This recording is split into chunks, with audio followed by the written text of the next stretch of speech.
Hello. So today's first question from the Leadership Library comes from Ashley, who asks, how can I handle being overwhelmed, specifically when there's not enough time or too many people to manage? That's a good question because this is an issue that I know a lot of new leaders go through.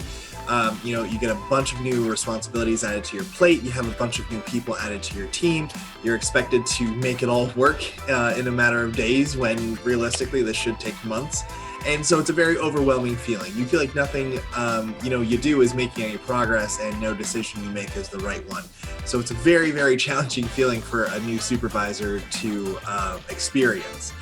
So the answer for this question when it comes to feeling overwhelmed is to, I think, really understand what being overwhelmed is. Being overwhelmed is basically when your brain is getting a surge of new information and it's having a hard time processing it all.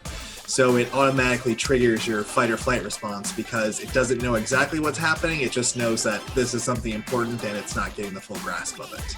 So being overwhelmed isn't necessarily a bad thing. It's just your brain taking in a lot of new information all at once. So that being said, I think the answer to this question is to simply give yourself time.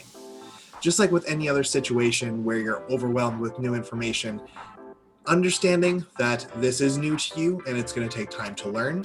Understand that it's a lot of information and it's going to take some time to adjust and adapt and memorize it all.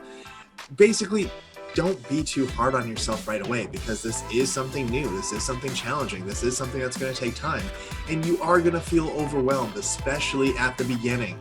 That's okay. That's normal. Simply give yourself time, allow yourself to make mistakes, and make sure that you learn from them. What's challenging today could be a piece of cake 3 months from now.